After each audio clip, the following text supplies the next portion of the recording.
Hey everybody, I am happy to report that I finished a really big project not too long ago. Super good feeling whenever that happens. And now it's an amazing time in my life where all my current projects are actually things that are mine for the time being. I'm very lucky, and thank you to the people who do this. But periodically, I get things that are just so cool that I can't say no to them, and then I don't get to work on my own stuff that are things that I want to build for myself. And that kind of happened recently, but there's another thing coming in the future, so I had to say no to this project. And now I have a tiny gap where I'm just working on my own stuff, so that's kind of cool. Um, Most recent thing I announced is that along with Mike Shea and Scott Fitzgerald Gray, we are working on a really cool thing called the Forge of Foes. It's a monster based project that provides all kinds of guidance and tools on monsters. So that's the latest thing I'm doing in the RPG world. But I'm celebrating the fact that that got turned in and isn't going through editing, and the Kickstarter hasn't launched. And so in this brief window, I'm just going to play some D&D through the world of Neverwinter. So Neverwinter, the MMO game, has a number of pieces around Drow. It's interesting kind of how much of the storyline has revolved around Drow and the works of R.A. Salvatore, who wrote the Driz Do'Urden and Companions series of books. There's a ton of those books. And so, in terms of Neverwinter, this is what the map, this area of the Forgotten Realms looks like. And this is, if you look at Neverwinter there, we are actually in that area just above where it says Neverwinter, and to the right there it says like Mount Hotenow and Gauntlgrim. Those are sort of the main areas of the Underdark that are in this area, but of course there are many underground areas. So we're probably somewhere in the neighborhood of that area, like not too far from that, underneath Neverwinter Wood somewhere in terms of this place. And as I've shown before, the map doesn't always really equate to the exact placement that we see in the game. But yeah, let's take a look at the caverns. I am going to use my Drow for this, which will be very thematic once I get to the new content. So I'll just quickly pull up the travel thing here, and you can see the map. So it's similar to that map we saw before. This is Neverwinter, and this is sort of a magnifying glass view of the city itself. And then we have all kinds of locations that are around. And so theoretically, where we are is here, Whispering Caverns. But that's really far to north. I don't think I think they're just trying to fill out this map, so they put it over here. It's unlikely that we're way up there. That's a really long underground area to go to. My guess is we're probably more somewhere around here. But, it's fine. That's not a thing that they're trying to establish lore-wise. If you watched my hilarity where I was opening all kinds of boxes until I landed this really super cute Flump companion, you saw me in this zone with this character. I'm going to use the Flump because why not? It's awesome. It's not optimal, but we're not going to let that bother us when it comes to our choices. And, what happens is you get a mission to come to this place and you come into the Underdark. So here we are, in this like huge cavern, and there are some kind of, I don't know what these guys are, settlers sort of that are here. And they, can tell us about their group, which is the Guild of Underdark Guides. Okay, a group of explorers, scouts, and they're here to kind of, do things. And, hey, I don't know that we're going to let you join, but, you can solve our problems.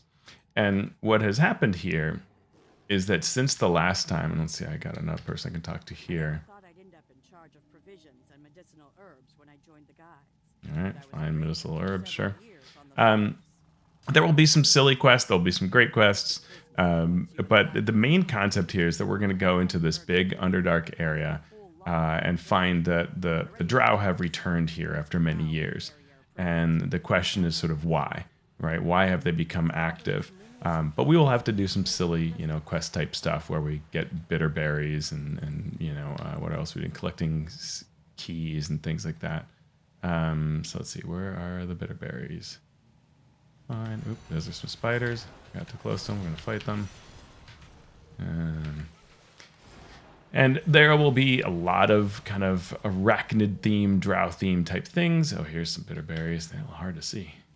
And the concept is that the drow have been in Roth Valley, where we saw them last time. If you watched the last video, that was sort of the first thing that came there. And then after they had been in that valley, they've come to another place, to this location, where they used to be long ago. But the idea was, oh, they should be gone. There aren't going to be anybody here. And oh, look, here, drows and all their spiders and kinds of things like that. And why have they come back? And that's the mystery we're going to find out. We're going to see that it has to do with lots of eldritch horror type stuff. And I really like the way they've done this. I think this is another case where this is, this could be a campaign. If you were running a D&D campaign and you were coming up with ideas, you could absolutely use this as a cool storyline to pull in for your campaign. And if you and not do quests like find bitter berries. Which are, so I always find these things to be so absurd, just okay, bitter berries. Let's get some bitter berries. How many can we get? We have 5. We need 8, because apparently when you hit 8, you have solved all of everybody's health problems. There's another drow. Oh, and hey, look, a drider. Drider's always fun. We saw those in the last content we did. I'm using a ranger to play this content. The ranger is very fun. I've talked about this before. It has a sort of dual mode. I hit my tab key and I switch between being melee, right? So I'm attacking all around me, or I can do bow stuff and I'm firing arrows around. And I think that's a really kind of fun thing. It makes it a nice way of being sort of for experts. That's something I actually like in D&D as well, when you have some classes that are for, the super new player and easy to run and fun for anybody to just play very simply, or there's a little bit of tactics and engaging. I think the rogue's one of the prime examples of this, where you can just kind of do some neat things, but there's tactical stuff, but it's not so overwhelming that you have to figure out a certain way to do it. And this is a case where in the game, in Neverwinter MMO, the ranger is kind of a little more sort of expert in how you can play it because of those dual modes. It's sort of pleasing to find strategies to use them both. So I have found the bitter berries. I'm running through these little, maze-like areas to get back over the bridge. I like the bridge. I think this is really cool, right? Like, that's beautiful.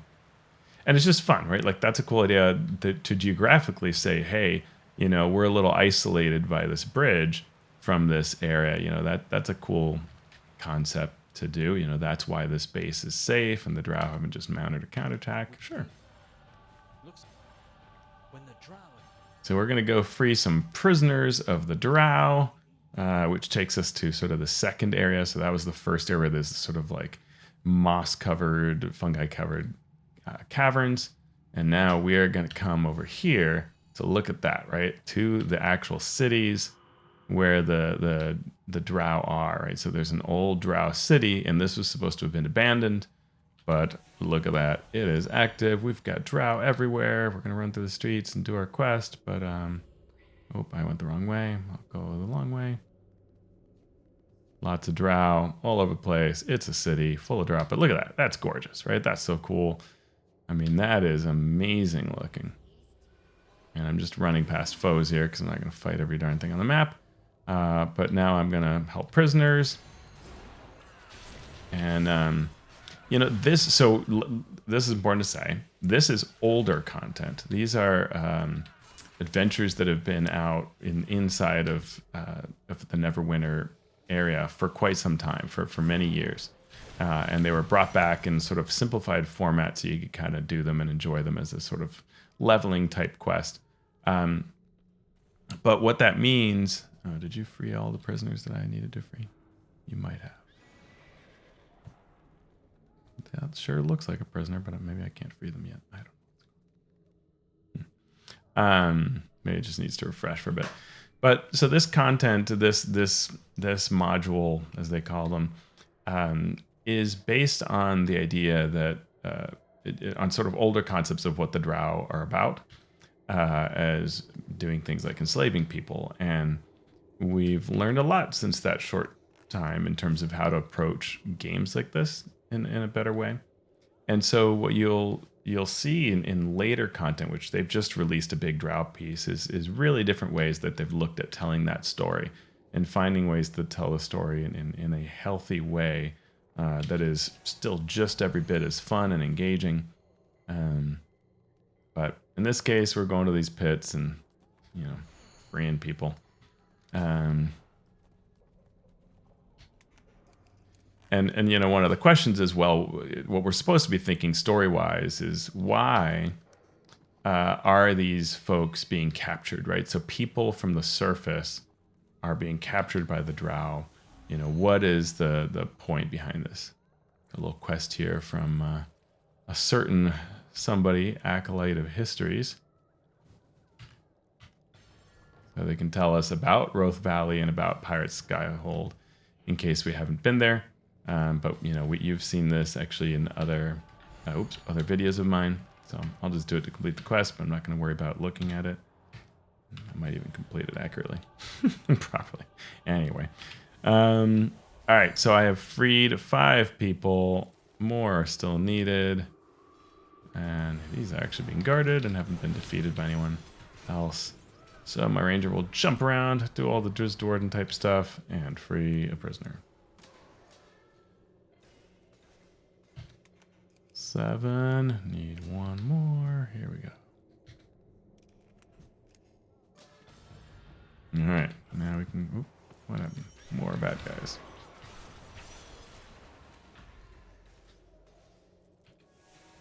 All right.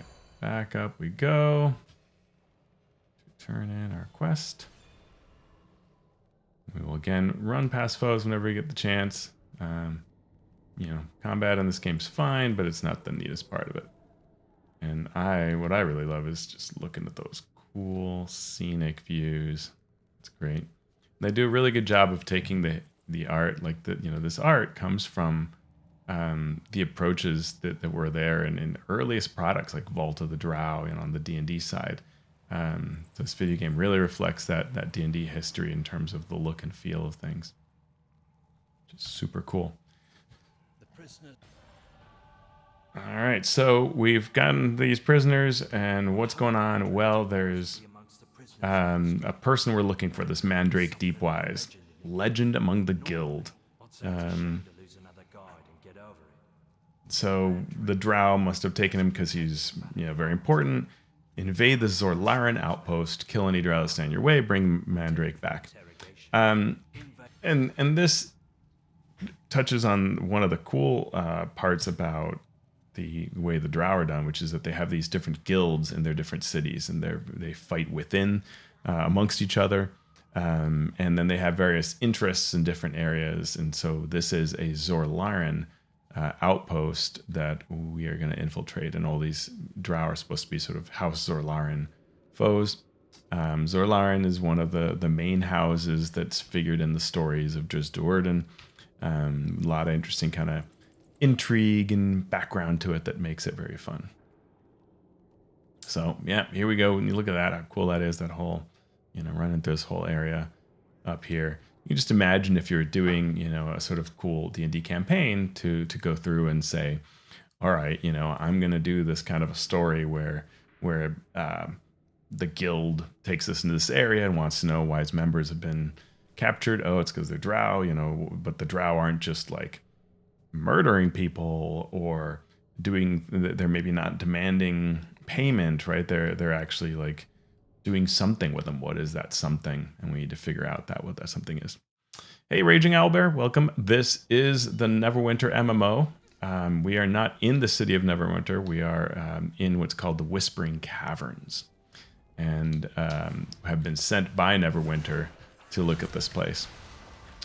One thing that's kind of fun is, I love the lore here. And so lore, deep behind the walls of Zesraena, in a fortress dug into the walls of the Whispering Caverns, Relanoga of House Xorlarrin issues orders to his troops. A battalion of Drow warriors and priestesses garrisons the outpost, and only the highest valued prisoners are taken there to face Relanoga himself. We need to find out why. And apparently I'm being attacked. So this is a short little area, and we'll get through this, but it's a very pretty area, very cool. And it's the idea of like, if you were to go into sort of a Drow outpost, what might it look like? And again, this art really draws from classic adventures that have come before. You guys are archers too. And that's kind of fun. I can get my mushrooms. So we will go deeper and deeper into this Drow stronghold. There's some kind of fun themes that they'll do, like there are traps and you can barely see them. So, like, I don't know if you see this, but there's some and look from behind, the Drow assassin attacking. I always think that's fun. They really go into the whole sort of Drow concept. That Drow was hiding a treasure chest. And then there are these traps, right? So the idea that, Drow are sort of nefarious in their attempts, and so they've set up traps. Here's a patrol coming through, so I like that. That's kind of cool. Equivalent of a wandering monster, but it's programmed by the game. Kind of fun. Each of the Drow is typical with Neverwinter, has slightly different capabilities, right? So a Drow assassin does certain things and so on. And you might say that's video game design, but a lot of it really comes from the 4th edition monsters that inspired the Neverwinter MMO, because the Neverwinter MMO was put out during the 4th edition D&D game, and so they tend to have like the actual powers, or as closely as possible, and the actual build types. So the Drow types, the things the Drow do, are all based on the 4th edition design, which I find fascinating. And the game has not really changed that, even though it says like, oh, we're being more like 5th edition. Like, a lot of these pieces stay because they just make for a good video game in that sense. So I think there are more traps around here, and I'm not seeing them, but it's kind of fun. Just kind of Drow in all kinds of nooks and crannies, and yeah, just look at that gorgeous city. Like, I think it looks so cool. And sometimes like this is neat. They'll talk. You can kind of stumble in on a conversation. And so these guys are setting up the trap. So this guy, if you could see, he's standing next to a slightly brown piece, and so he's like, can you see it? Can you see the trap, right? And it's neat. I like that the dialogue like actually spoils the trap, right? That's a good sense of humor when the game can kind of laugh at itself like that. It looks like my flump triggered the trap, but so it goes. That's why it glows red, as if someone has triggered it. Fix something. Oh yeah, you see that fires from there. Kind of cool. There's another trap there on the ground that I just happened to avoid. Venomous creeper, Drow warriors, all kinds of things like that. All kinds of trouble. Place is teeming with enemies. Spitting spiders. Very fun. You can see sometimes they take like acid damage after the fact because of it. So that's kind of fun. So it says if the Flayers betray us. What was I forget what I can't find it, but I was saying something about if the Flayers betray us, we'll need to do something. So that starts telling us what the answer of this is, right? We can pick up some of these conversations.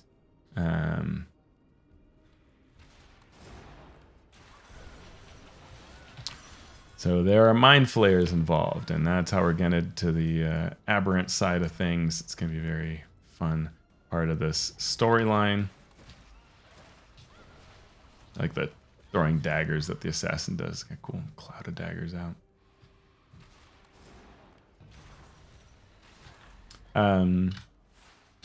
So we will get through this part. We're getting close to the end of this little mission, and they'll tell us what's going on as soon as we defeat the big boss. You're standing right between a trap. Arachnomancer. I think that's a great term. I think that might have come from 4th edition too, the Drow Arachnomancer. Ooh, there's a spider. Hello, little spider. You are very cute, but you keep trying to poison me, so. I like the mix here, and this is something fun to do. If you're running D&D, a very cool thing to do in your games is to mix in natural cavern terrain with kind kind of worked city, right? To keep that sense of this being different than just some normal dungeon. Like, you know, what is different? That's a great question to ask, right? What is different about this dungeon, and how can I underscore that, right? Well, it's worked into the actual cavern area, right? This enormous cavern that it's in, and that you can constantly see these different aspects. You can see here we're getting to an important place. There's a statue of Lolth back there in her human form. Awesome, look at that. And there's Relanoga? I'm high level compared to when this content came out, so this is probably not going to be the hardest fight. And I'm not super concerned about what Relanoga does, but, you know, typical Drow stuff, firing some, oh yeah, spellcaster, firing some bolts of lightning. And reinforcements show up, kind of cool. Some sweeping blade stuff. And that's a cool concept of the Drow as well, right? The lore of the Drow, which is that they are both spellcasters and melee, right? So they mix magic and martial in ways that the older editions of D&D did not really easily support. So I have done it. I've defeated Relona, and now I can find Mandrake. So here we go. They did something to me, put something in my head, and I can feel it growing. I've kept it together in case someone came looking for me, but I'm as good as dead. Heed this warning. The Drow are working with the Mind Flayers on some kind of plan. Listen, I managed to take some poison off the guards. I'm going to end it on my own terms. So again, things we don't necessarily want D&D games to talk about too strongly, but there you go. But you need to get out of here and warn the others. Don't look back. All right, Mandrake, I hear you. Poor Mandrake. So we leave Mandrake to their doom, and we come back to the Whispering Caverns and talk to Davin about what took place. And now it becomes clear, right? Mind Flayers involved. They put something in his head, so the Mind Flayers are somehow taking these folks that they get. You know, the Drow are working with the Illithids, so of course, oops, I just clicked the wrong button. We've got to investigate more and do heroic stuff. We're going to go find a guide who's deeper in the caverns. And, you know, this is also a fun thing to do that honestly, I feel like it doesn't happen enough in D&D Adventures, which is the idea that you're kind of moving through sort of small zones and then coming back, right? We work through this zone, we work through this zone, and now we're going to go to another zone.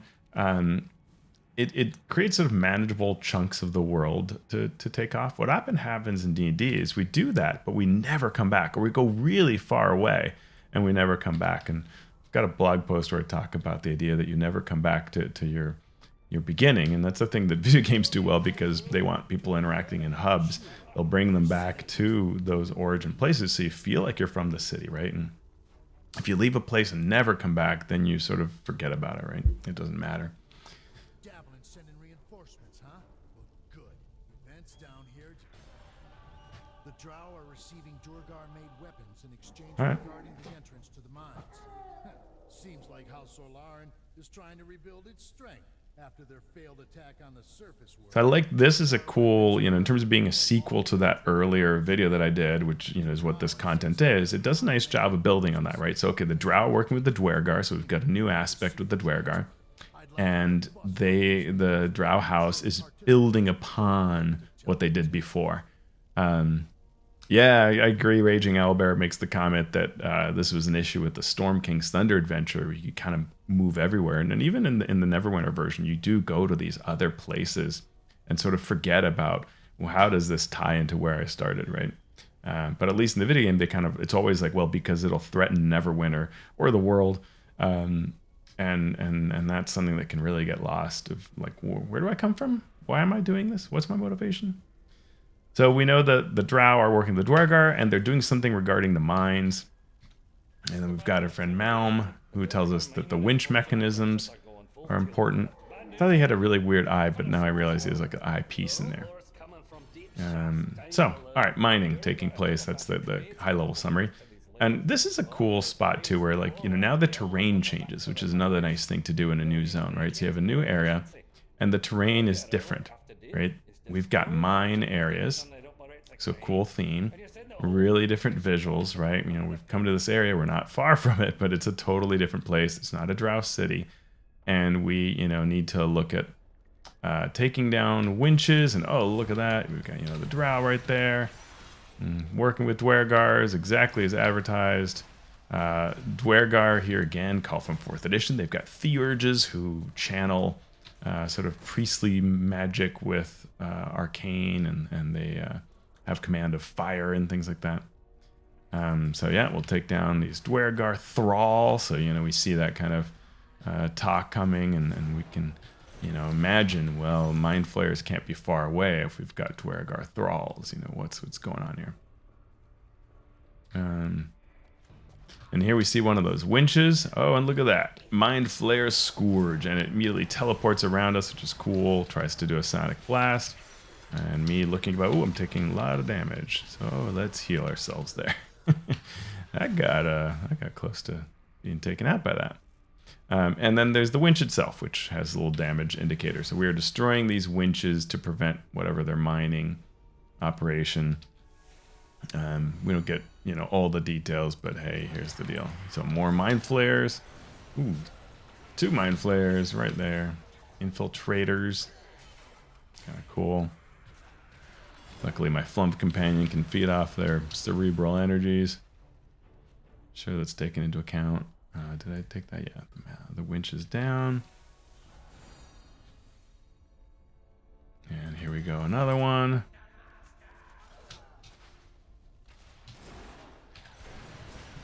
Ta-da, go. Alright, and apparently I'm also taking out different types of things. So let's see that. Defeated. No. It's like not seeing its damage indicator. Okay, I think it was destroyed. Oh, hey, look, Mind Flayer out of nowhere.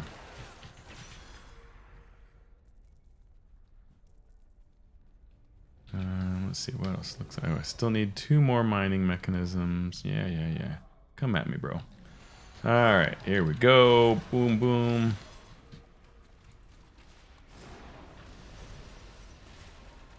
Oh, yeah, a whole bunch of guys there.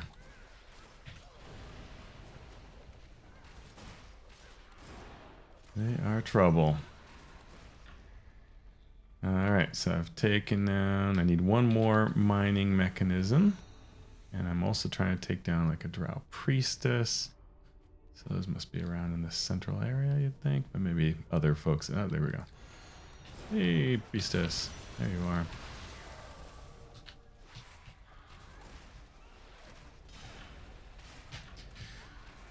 So we've got these... down, we need 2 Drow warriors and a winch. That sounds like the makings of an adventure. No, you're not a winch. Hey, you're a winch. Ooh, paralyzed or stunned by the mind blast of that thing. But there, I got that. I need 2 Drow warriors, and it looks like that's all in the central area. Let's go back in there. Uh-huh.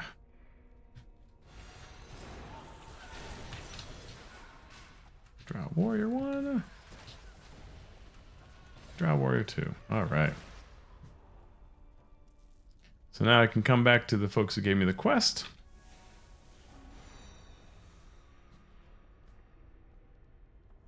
Like the little rail car things.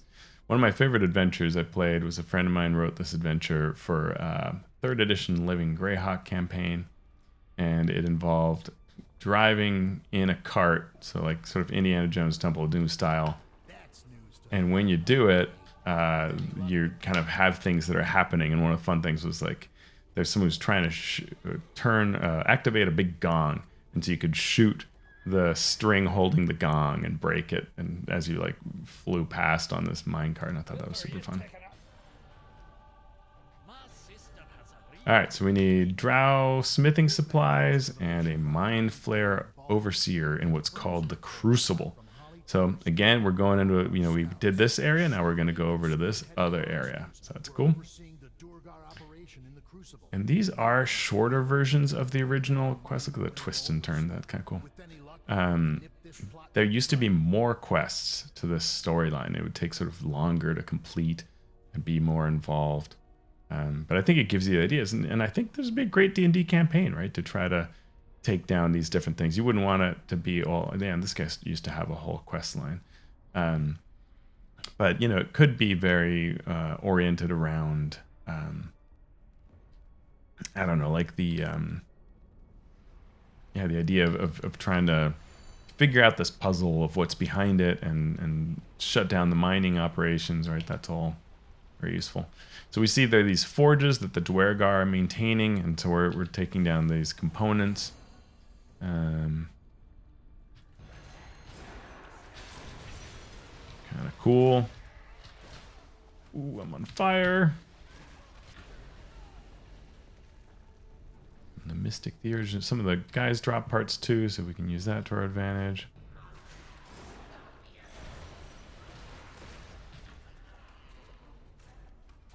Master Smith.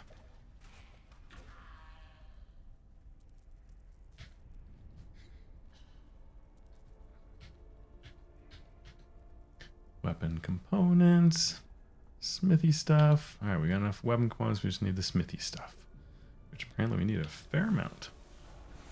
Miners and blacksmiths have that. Also need a Mind Flayer Overseer, and I think I see one up ahead.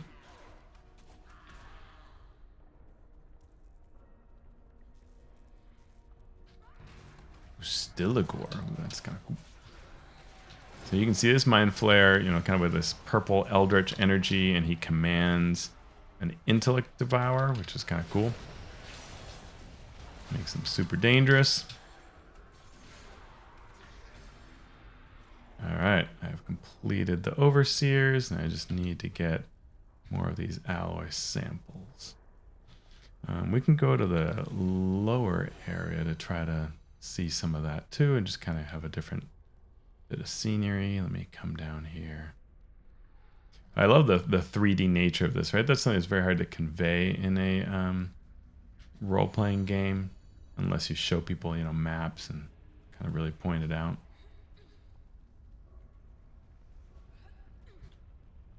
Seven out of 10. We need 3 more. Where, oh where? Unless I just take things down. Maybe I just have to take Master Smiths down and hope that they will drop their goods for me. Like that. Alright, 8.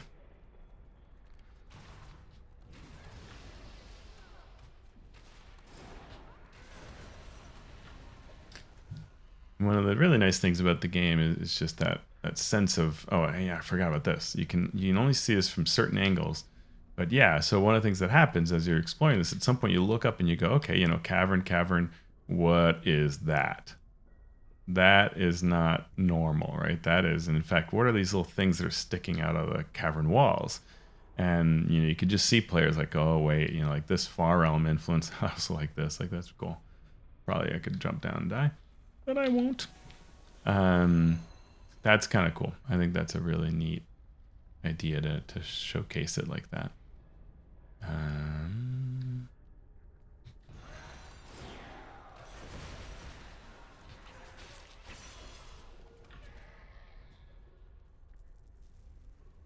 One more sample from a Master Smith.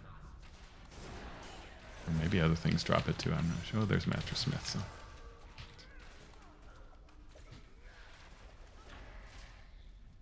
Yay. Alright, we got all our things we need. Back to turn in our quest. But yeah, you can see this kind of neat, weird geodes sticking out of the ground, and we start thinking, what is that, right? Why is that happening? So we got the Drow. The Drow are taking people and giving them to the Illithids, trying to claw their way back from their previous defeat. The Illithids, the Mind Flayers, are performing some kind of experiments, and they've got something going on. And now what we're told is, hey, go to the Wrathforge and figure that out. I think there was some kind of lore that they gave us. And there is some nice lore here that you get as you do these quests. What are Mind Flayers? These beings from a faraway place called the Far Realm. Tells us about the history of the mines. So there's some really nice Forgotten Realms lore that are in here. And then this is the part that we just saw, right? Unsettlingly to eye, the Iron Heart is the name given by the Duergar to the massive shifting object floating in a pocket of the Whispering Caverns recently unearthed by the Illithid and their thralls. Appears to be made of a bismuth-like crystal, but it pulses and throbs like a beating heart. Awesome. Some believe it occurred naturally, like so many wonders in the Underdark. Others claim it must have been manufactured, but by who and for what purpose? Dun, dun, dun, dun, dun. So that's kind of cool. So now we're going to go to what's called the Wrathforge and go into this place and hopefully learn more secrets about what's taking place.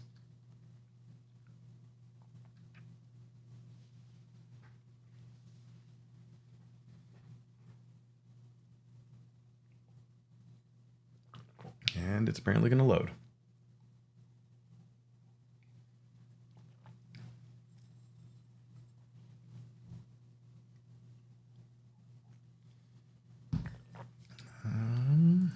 Sure. It claims it's loading any day now.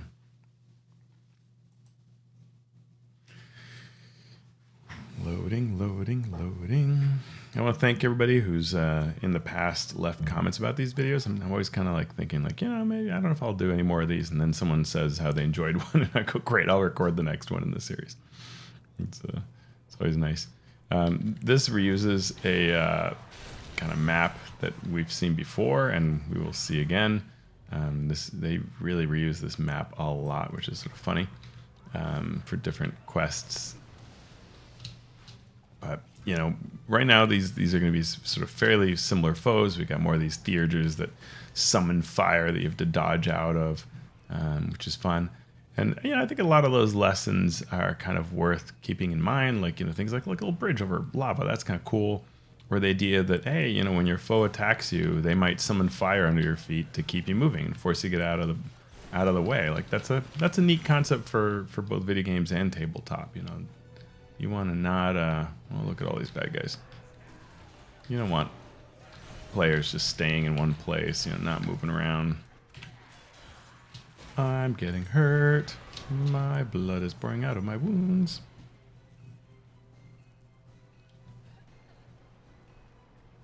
Lots of guards.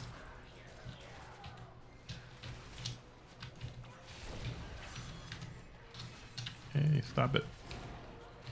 Go beat on someone your own size. Wait, actually, I think I'm bigger. Dope.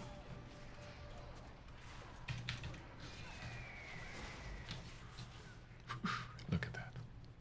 Surviving and advancing. Super cool. Look at that, right? That's neat. It is, even though this is a map that gets used a lot, they do add little bits, like sometimes the lava's there, sometimes it's not, or which bridges are there, like broken bridges that have fallen apart. You can actually see the bridge down below. I don't remember whether I can jump there, but I think it can mess up with the quest to do that. Plus, I need to open these gates, but I think that one time I dropped to another level and it worked. Another time it totally bugged a quest out, so you never know. One of the benefits of being an archer is attacking from afar, and a lot of times things will run towards you. And this particular build is the game is actually modeled after what's called a hunter ranger. In D&D 4th edition. Oh, I didn't see you guys hiding there, which I guess was your plan. So I have a lot of powers to sort of pin people in place or restrain them, and that's kind of cool. Oh. Hello, Flump. Did you go get all the other bad guys and draw them to me? That's unfortunate. Sometimes the companions do that in Neverwinter. They just go find other things to fight that you're not fighting, and they bring them into the whole mix. Alright, so... got this, and we pull a lever. Sounds like a bad joke. Pull my lever.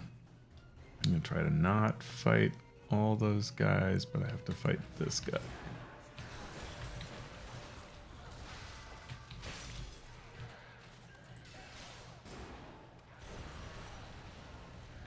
All right. So we make it further down. I think these always look cool. These little areas, mine tunnels, mine shafts.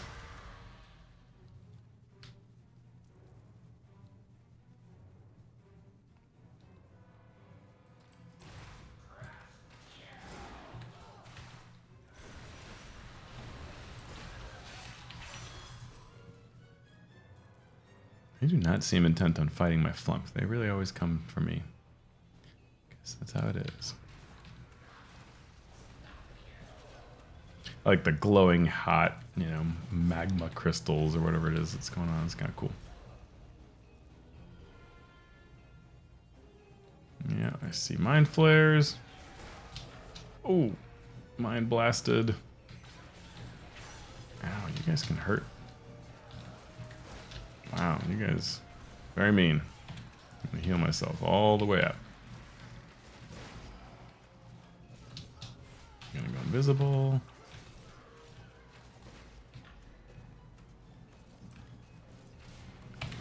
So yeah, we're making good progress through here. We've got 2 of the 3 levers to learn the next piece of the secret in this plot line. Oh. If those guys came after me or not, but these guys sure will.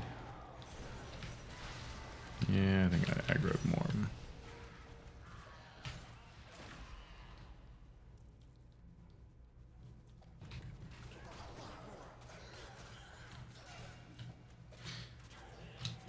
Ah, God, no. Oh, I'm getting hurt. Just enough. I'm a cheapskate, so I do not like to spend my healing potions when I don't have to.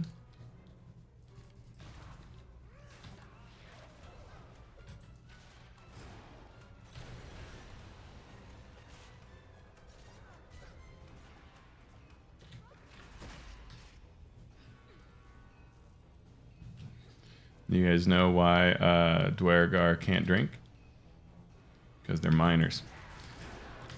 Welcome.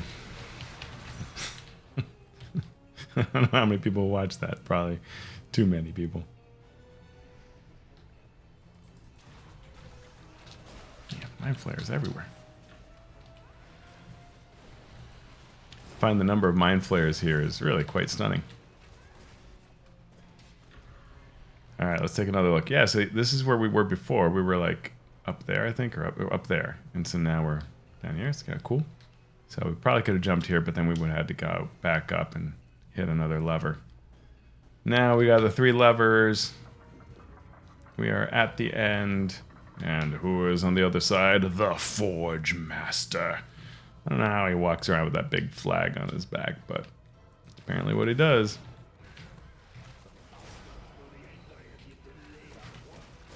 Ooh, you can bring fire. That's not good. It's planning to be safely away from you, but you are, yeah, you're coming at me, and you got lots of friends. Bring all the big guns against the Forge Master. Use all my powers. Yay, Forge Master's down. Ooh, but the bad guys are still there, and there we go. All right, we have managed to do it. Oh, apparently that's it. I thought we were gonna go somewhere or do something. No, that's it. It was just take that bad guy out. I thought there was going to be more secrets. Which, honestly, I would want if this were a campaign. Don't pity the Duergar. Sure, they're slaves, but even free, they're filthy. Yeah, okay. Don't love that. The path is through the Iron Heart, eh? I think I know what that means. Oh, time to go to the upper vault. Find Soren Ravaris, who is up there. All right, so we're going to go check that out. Enter the upper vault. My guess is the portal leads to the upper vault. If Soren has found a way through. See if we can find this guide, Soren. This is kind of fun area. This is really neat. Like, look how cool this looks, right? Like, that's totally awesome. Like all the different mining areas out there, and that's neat. It's very cool. Well, this is kind of fun. This is a part of a larger quest. I like when there are little Easter eggs that span different pieces. So we can see that this relates to, if you saw the video on the, where is this? Where'd it go? The video on the Out of the Abyss adventure content. This must have gone somewhere else. Quest doesn't always work, but anyway, so that apparently is Lauren's greatsword, and so it's part of this overall quest to piece together all the clues of who that person was and what they were doing. So there you go. How cool is that? you know, here's this weird, bizarre place that's going to let us go, I think, either up there. Yeah, I think so. It lets us go there, so it's a magical portal. What happened to that? There we go. The upper vaults. Our quest is nearly at an end. And so this is really cool, right? Where you go from like that mundane thing to the cool Drow city to the mines, and now you're just in this bizarre place. And this is the kind of thing when you describe this in a D&D campaign, your players are like, what? Oh no. Now it's all serious. So, that does not... I wish the quest marker worked.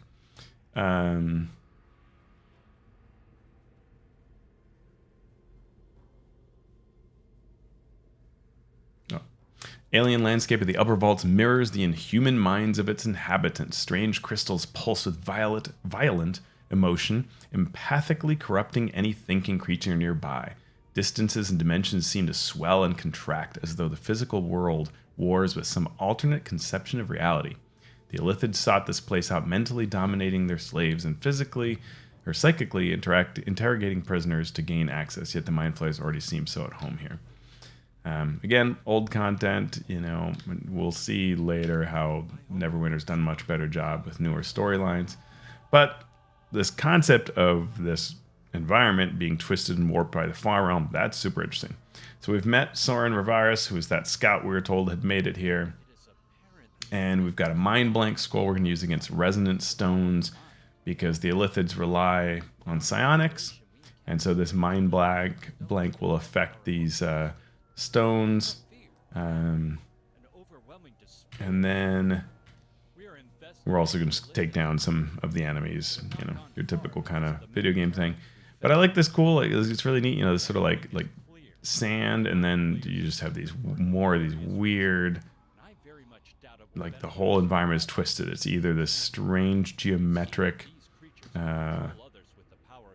rock, or it's this kind of bizarre twisted landscape, and that's really cool, right?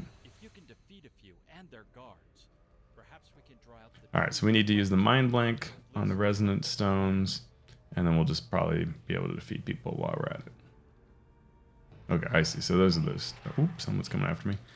The Resonant Stones look like that, and we've got all kinds of terrible Mind Flayers. And lots of the intellect devourers, which are the little like brains on legs that they carry around like dogs. They're guard dogs, are brains on legs, so go figure that. So we cast the Mind Blank spell and take out these Resonant Stones. You know, there's not a whole lot of lore that we're given for this, and this is the kind of thing where if it was for a D&D campaign, I'd want a little more like, you know, what are these stones doing? Figure that out, and then kind of, you know, you sort of do things to like take them down, right? Once you figure that out. So step 1, figure it out. Step 2, solve the problem. You know, versus just, hey, take this scroll, go take out those stones. Gives you gives you more of a say in it, more of a feel of how important this is when you are part of it.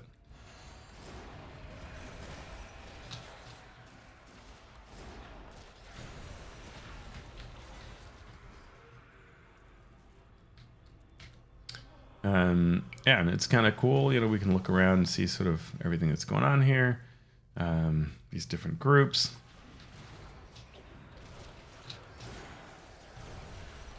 Lots of waves of energy from these foes.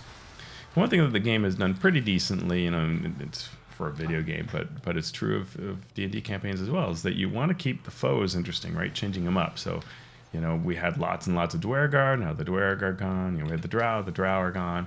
Like you change into slightly, you know, the ratio of things changes as you go. So we did both the things we need to do. We Mind Blanked the stones, which will throw off the Illithids, and we took some down, you know, thinned their numbers, whatever. And we come back here and talk to our friend.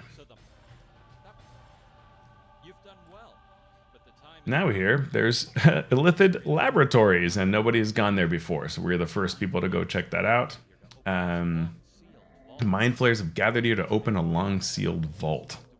So that sounds bad. Let's stop the vault opening, or go into it. You know, you can imagine which way that's going to play out.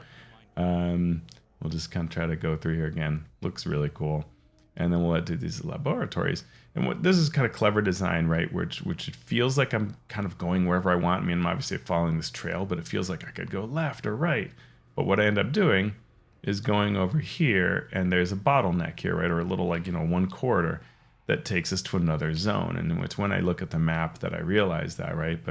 But you knew that, as the designer knows, we will end up here.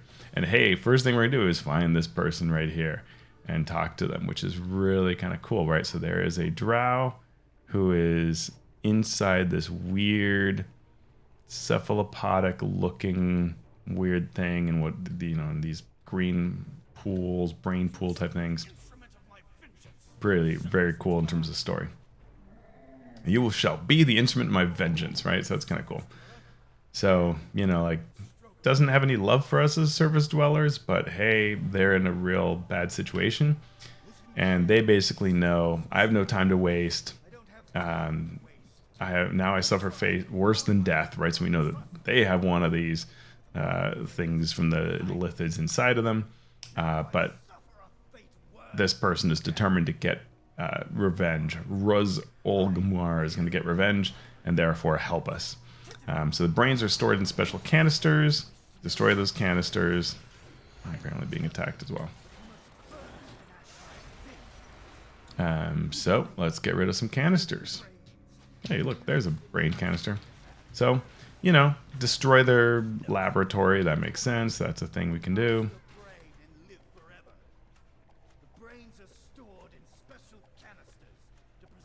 Yeah, brains are stored in special canisters to preserve them, but we're going to prevent that from playing out in the way they want. Oop, and there's some mind flayers to defend it.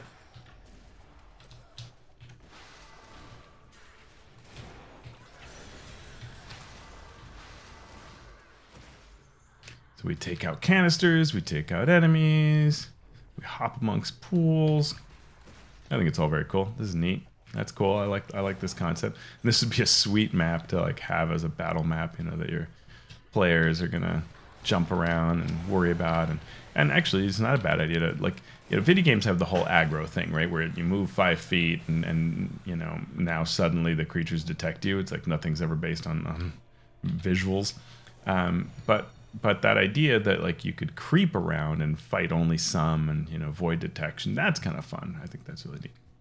All right, so now we did that guy, and now take out the Mind Flayer hosts. They reproduce by means of larvae implanted in the skull of a suitable host. Ooh, pretty nasty.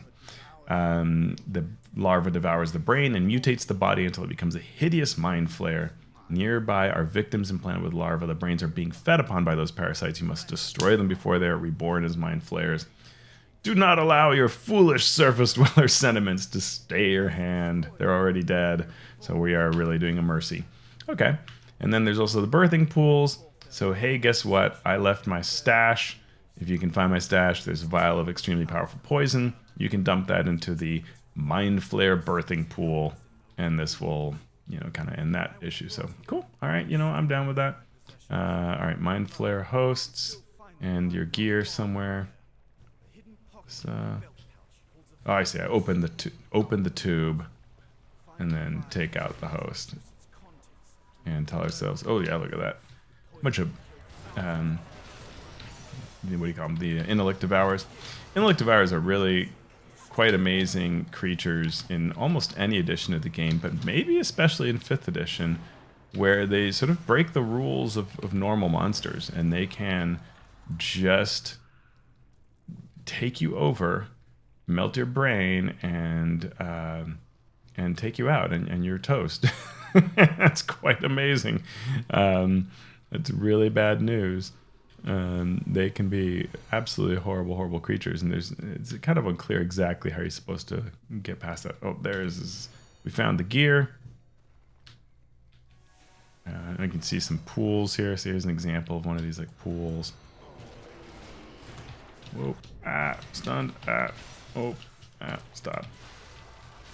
All bad. Everything hurts. Oh, and more Mind Flayers. Or Intellect Devours that are just happening by as wandering monsters. And now I'm losing a lot of health. Oof, that was a close call. And now I can go here and dump the poison in the birthing pool. Aha. Dun dun dun. But I still have to kill some more Mind Flayer hosts. Where are Mind Flayer hosts? That's a birthing pool. No, no, no. Oh, that's a bad place. Too many evil things. Oh, here we go. Oop. Man, they do a good job of hiding. I'll give them that.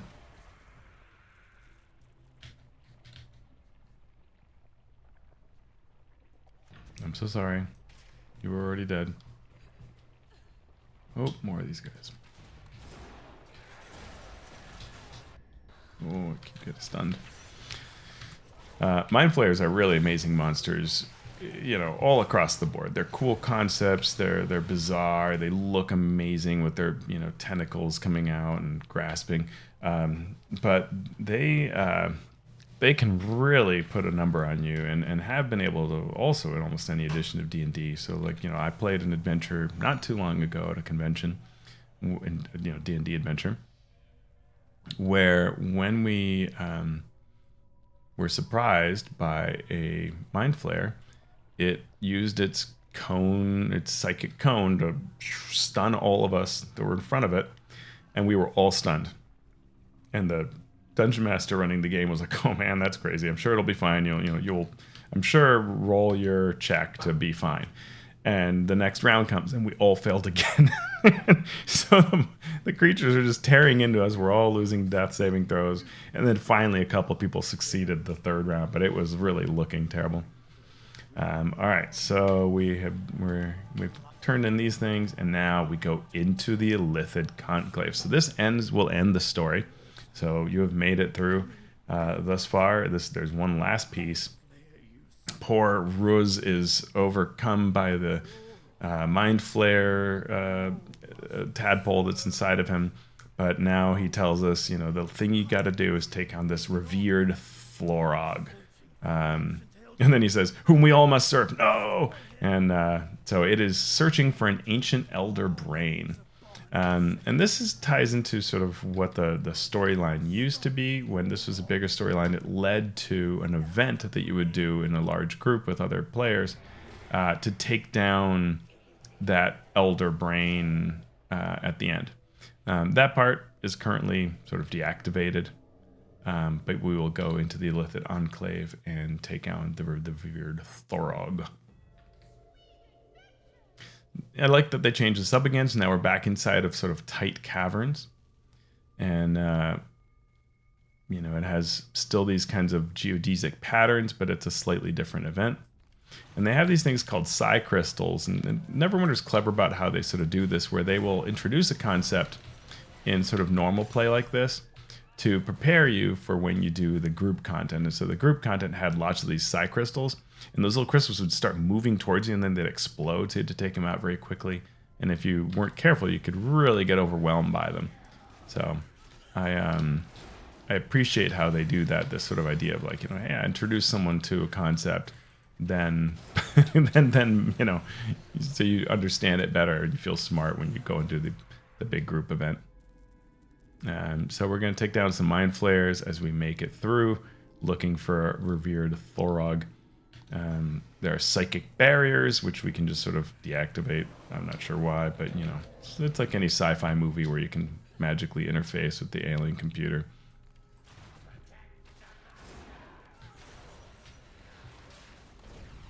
So we have some Theurges again, or some Duergar again, the miners that are here because they're trying to, I think, help find the route to this, to the Elder Brain. And the concept of an Elder Brain is kind of typical of Mind Flayers. Mind Flayers generally have a location that they return to where there is a central brain. It's sort of the idea of a kind of like a hive mind. So Mind Flayers do have independent thought, but they're also tied into the collective, right? So they're not bees. They function perfectly fine on their own and can even sort of separate themselves from what the collective is doing, but they're tapped into that collective and can act that way, can think that way. And so the Elder Brain is what directs them and is involved in kind of all kinds of horrible rituals think this is kind of cool. We can go to left, but we can also see hidden area. Bum, bum, bum, bum. I don't think there's much here, but it's just sort of fun. I think might be another one somewhere. We saw this in the Drow area as well, that there was, like a hidden zone we got to. Yeah, here we just get a little treasure chest. So it's not, not a whole lot, but it's just fun. In an actual game, having that sort of psychic barrier and what they're doing there and some lore that we would have said like, oh, those mind flayers are there for this particular reason or reinforce the story beats. That would be super sweet. It'd be very cool, right? Because when someone finds a secret area like that, it feels really kind of like, oh, I played it smart. I figured things out. I found this thing. And so you want to reward them for that versus feel like, yeah, you found a secret area and there's just more things to kill, right? That's not cool. So yeah, these side crystals, maybe I should trigger, I'll trigger side crystals just to see how bad it is in the current game, how it explodes. So maybe next one I see, I'll just kind of go up to it and see what happens.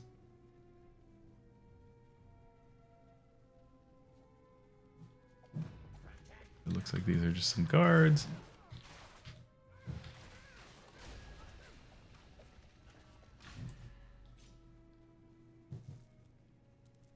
It looks like a secret door, but it's not. Alright, so here's some side crystals. So I'm just going to go up to one, see what happens. You see it kind of like, so did not hurt me much at all, but I guess in the old version of the game, it used to be pretty brutal. At least in the group play version was absolutely painful. Just terribly so.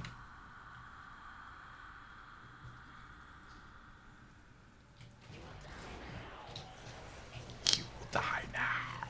Will I, though? I've made it this far. I'm not so sure.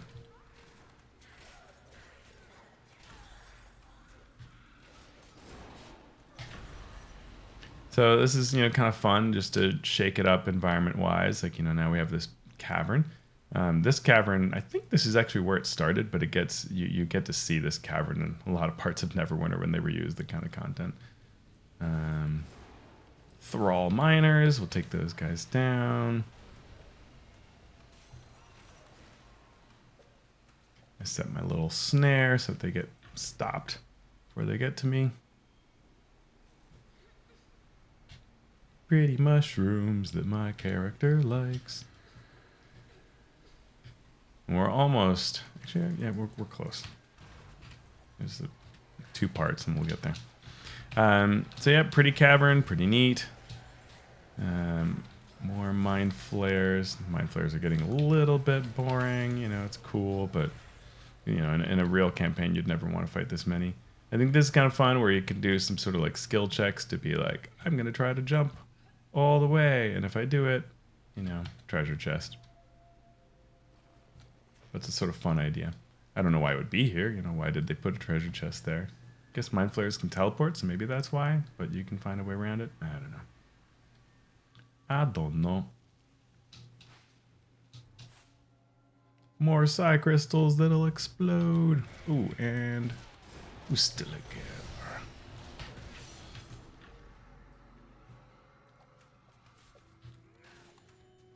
Watch out, little lump.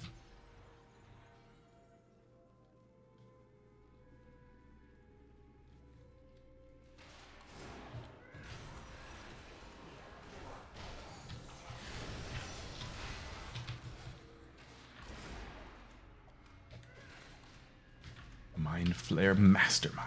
Good name for a Mind Flare. So many of these things. Alright. Boy. Goodness. So much violence.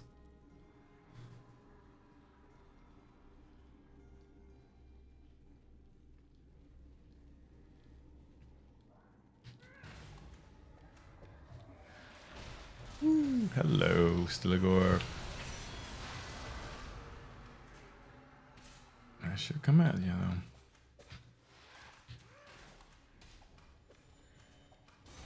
Alright, so now we've got I think a final. This might be the last psychic barrier here.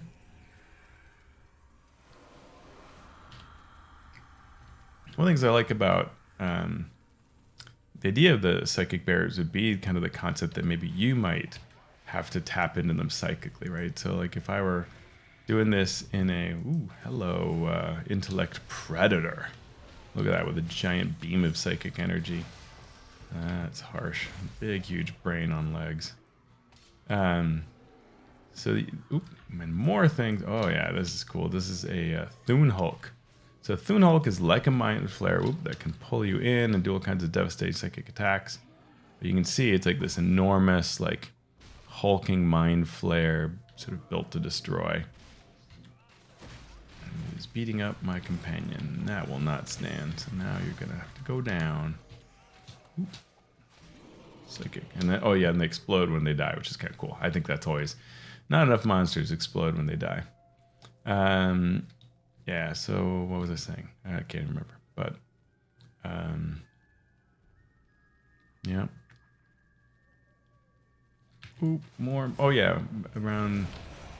Something about the intellect devours. I don't remember. I forgot. One last set of psychic crystals and Thune Hulks. You can tell the stakes are being elevated here as more and more mean things are taking us on. And there's also a campfire to rest in case we die. Always a good indicator that we are at an end. Enjoy a lovely little campfire. Heal back up.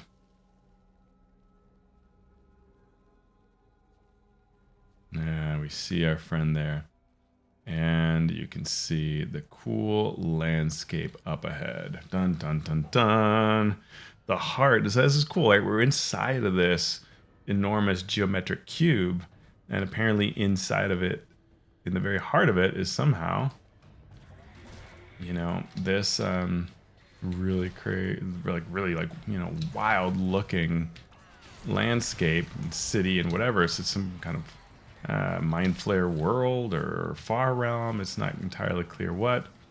And we have Reverend Florog, and then we have, you know, Thune Hulks and Intellect Devours and all sorts of stuff. And just drop every power I have. And oh, Thune Hulk explosion. Bam, bam. Oh, I got frozen. But down you go, Mr. Yeah. Oh, and you too. Oh, all the evil things had to die, and they haven't.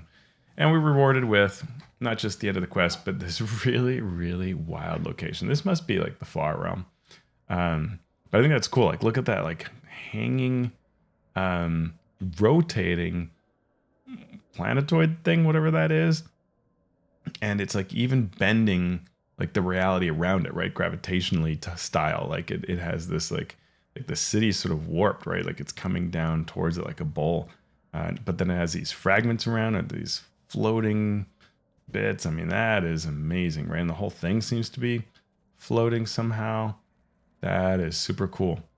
So as I said, this used to have like a skirmish or some, you know, dungeon that you could do where you would be, I think it was in that bowl or sort of a bowl that was sort of like it, but it looked like this sort of Death Star looking landscape. And you would fight the Elder Brain to take that down. But in this case, we exit the Illithid Enclave and we have now completed the mission, which was to get rid of that threat, right? We have avenged Mandrake and Rose and all the others. So the Elder Brain has not been reached is the concept. And we have figured out and unraveled the plot of the Drow of House Xorlarrin, the plot of the Mind Flayers and all of that. And so now we can return to the surface and get our reward. So we shall do that. Yeah, thank you so much. It was really all due to my fallen companion. This is currently during a Siege of Neverwinter event, so that's why you'll see everything, the city is on fire and destroyed because the Cult of Dragons attacking it. But I can go and visit Sergeant Knox and tell him I have done a good job. Squids, that's a pejorative term, but okay. So then Oh yeah, this is kind of fun. So this is like kind of just tying into the larger story of like where you think like, oh, okay, you know, so what we did was handle that quest involving the Drow, and there was nothing else to do with it, right?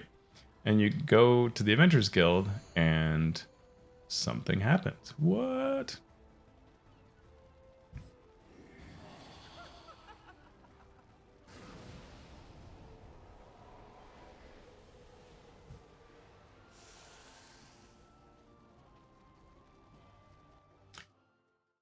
So this ties into another dungeon, where at the end of it, you actually do this exact scene that we get to do.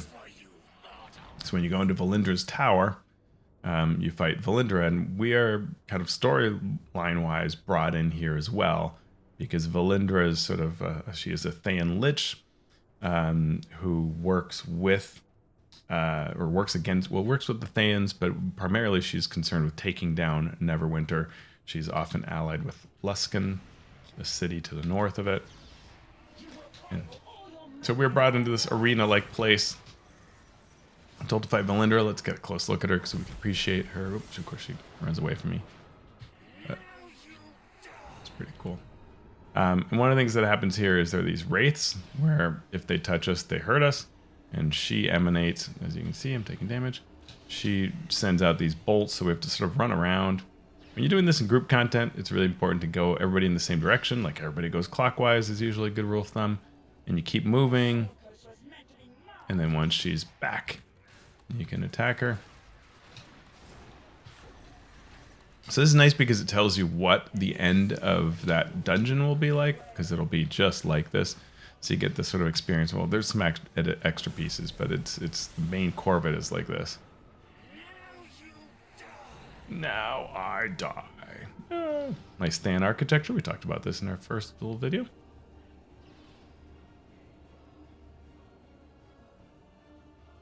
Wraith coming for me. And we lived.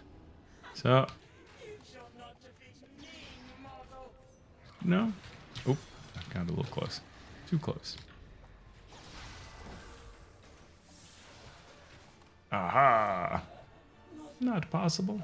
But she's a lich, so don't worry. We haven't actually killed her. She is turned to dust and goes to her phylactery.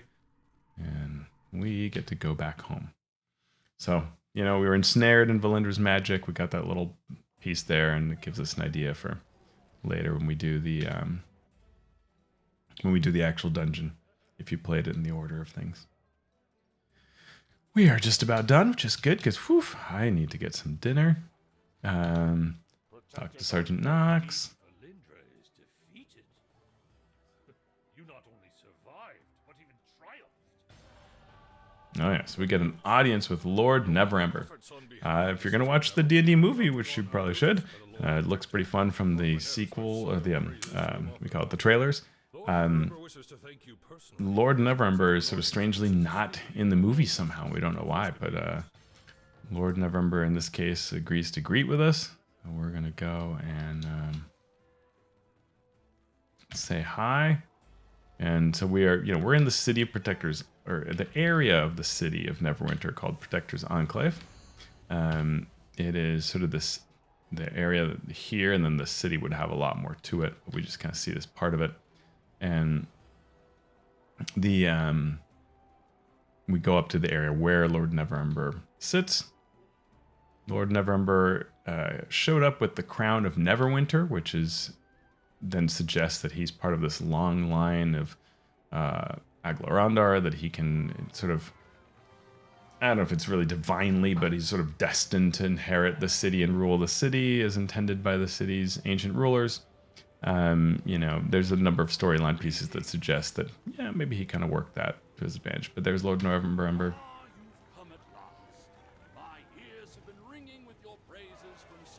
Thanks us for helping against Valindra. Lord Dagult Neverember will reward us.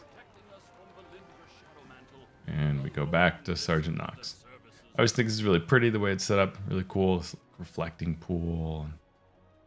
The idea of it being all high up like that. It's very cool. And yeah, in the movie, you get to see, kind of the next step of what this looks like. Protectors Enclave being in Neverember's good And then we get the Your tribe rewards for our quest. boons are divided. Campaigns and adventures are located These inside your intro quests sort of have you learn about pieces, and then finally, for having learned all about how the game works, you get the final reward. For having done the Whispering Caverns, we get some Astro Diamonds, which do I have enough? I don't have it, so I'll claim the reward later. But I get, kind of doohickeys, some stuff. It's cool, but that's it. So that has been the first two parts of the Drow saga. We saw, if I pull up here on the map, we saw how we went to Roth Valley, and now we've done the Whispering Caverns. The next parts of it are actually all new content, where we end up in the Underdark, where we will go into a whole new area to see what is happening with the Drow and what is taking place. So we'll do that at a different time. Hope you enjoy, as always, the kind of concepts behind what the Neverwinter game does, the lore behind it, and how you can use that in any D&D game. So take care, and we'll see you very soon. If you like the work I do, please take a look at the DMs Guild. Take a look at my website, alphastream.org, where you can find products that I make. And you will also find information on the Forge of Foes, which, as of this filming, is my latest work that's going to be out on Kickstarter with two of my best friends, making a really cool product all about the monsters of Dungeons and Dragons. And you can find information there on my website.